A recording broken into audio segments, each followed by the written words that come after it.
Greetings, family. Peace and love to you and yours. This is Guru, and thanks for visiting my channel. This story is about a white woman who she says she must confront her racism. It's titled, I am a white woman and I must confront my racism. White people like me are resistant to recognizing our compliance with systemic oppression. This must stop. The danger of fear. I am afraid of black people, more specifically dark complexion black men. I'm afraid of black women too, but in an entirely different way, which I'll get into some other time. My fear of black men is visceral, rooted in the physical and completely at odds with my utopian desires. I am ashamed because I didn't see this fear with clarity until the horrible shooting in Emmanuel AME Church in Charleston in 2015. I was walking down the street after twilight, lost in thought. As I mourned the loss of my naive belief in a post-racial America, I noticed a solitary, dark-skinned black man walking towards me. My pulse quickened, my face flushed. I had a heightened awareness of my environment, no longer lost in my thoughts. You'd think a decade of living in New York City would have erased this, but I was afraid, even as I knew there was no logical reason to be afraid. As he passed, I made eye contact, smiled, and gave a little nod. He smiled at me and returned my nod. I made myself a pledge to mindfully dismantle my unwanted racism. White fear is powerful. It sells ads in print and pixels. It obscures the clarity of truth with alternative facts. It elects leaders who would rather impose their homogeneous vision of order than provide public safety and security for all Americans. White fear keeps our prisons filled with unrealized black excellence. It murders children as they play. It punishes black men for having the audacity to pursue their dreams without following the increasingly narrow set of Byzantine rules put in place by generations of their oppressors, of us, of white people like me, who will never have to navigate their dangerous journeys, of white people like me, who have been complicit in their oppression with our inability to see. The unseen truth. My work in design research gives me the opportunity to immerse myself in the diversity of human experience and bring the voices of everyday people to powerful decision makers. I learned early in my career that bias is the enemy of good research. If you don't recognize it quickly, it'll lead you down a dangerous path, and unfortunately, it's baked into the fabric of our society. Fortunately, there are tools available to gauge a variety of types of biases. Project Implicit is an international collaboration of social scientists that has created a battery of implicit association tests, or IATS, geared towards measuring a variety of unconscious attitudes. I've used these tests to benchmark my own bias in an effort to understand my analytical prejudices. Bias is a shortcut your brain makes so it doesn't need to evaluate every situation from scratch.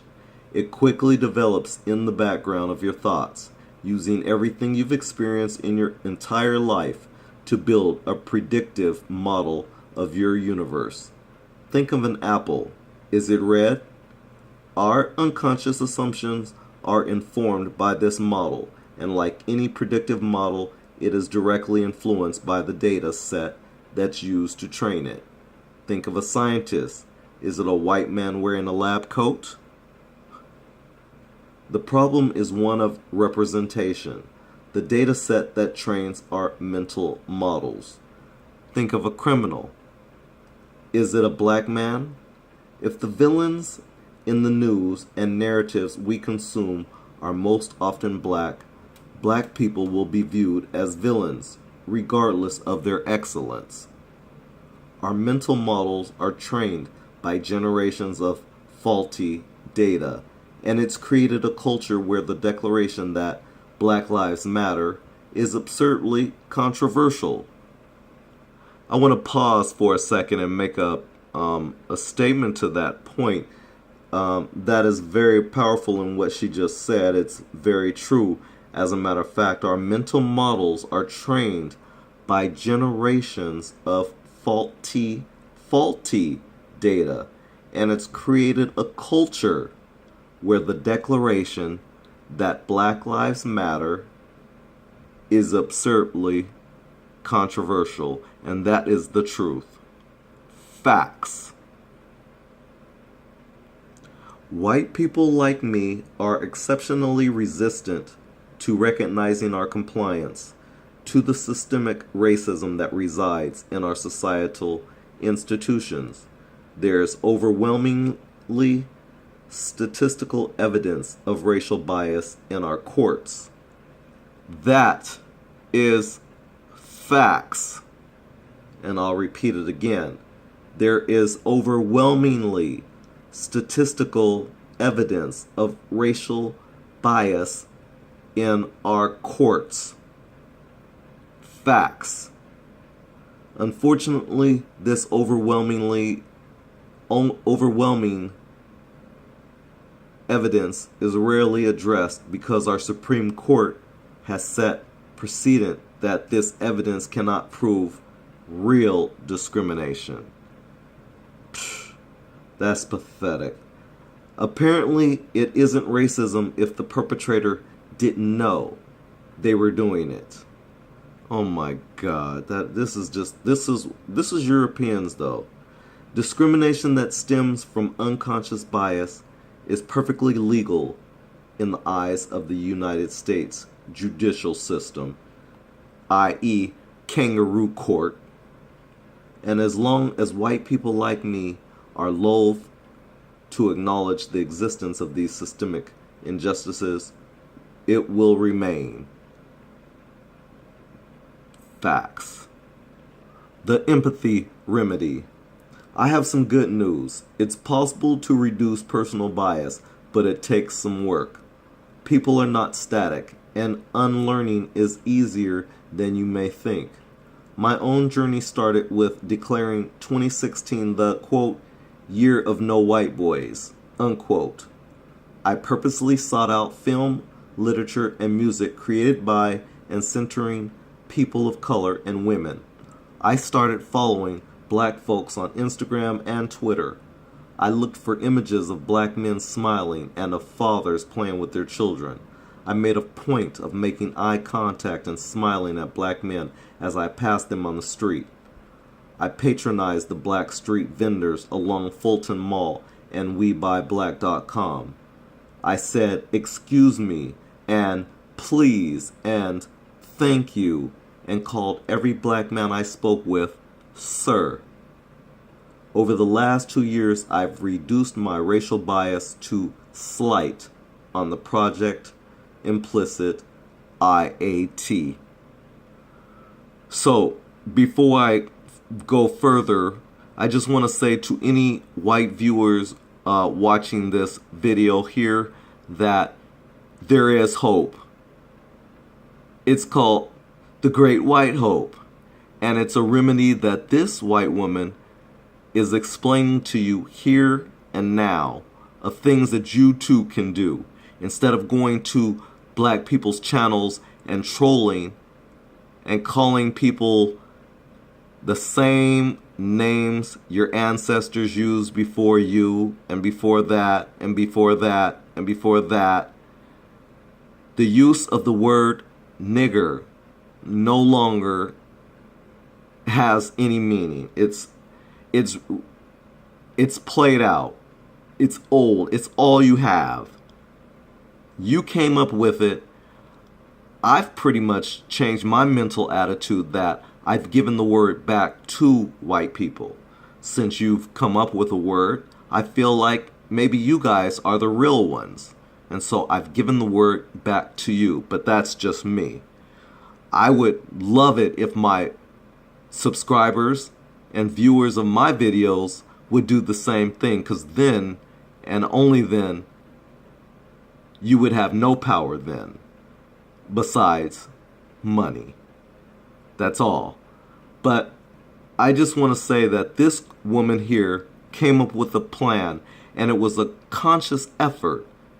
Like she said, she sought out images of black men smiling, of women smiling, of black fathers playing with their children. You know, positive images that she knew were out there, but the media, namely white media, aka mainstream media, they don't put those images out there. She sought those images out on her own. This white woman, she explained also how when she would come across black people, how she made an effort to smile and say excuse me and thank you and please when she would talk to black people. She started following black people on Instagram and Twitter.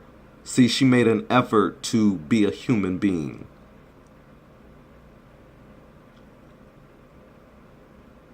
So,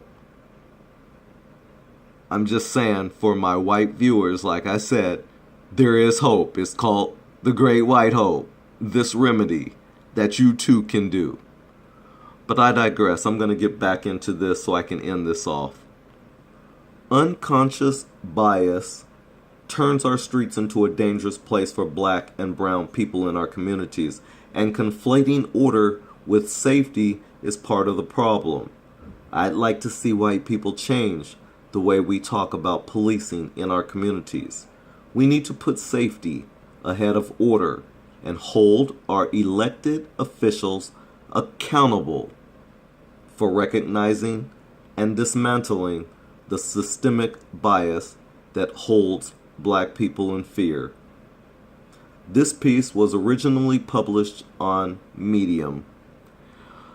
With that said, family, that's the extent of this story. I'm going to end this video off here. If you have any comments you'd like to leave, please do so.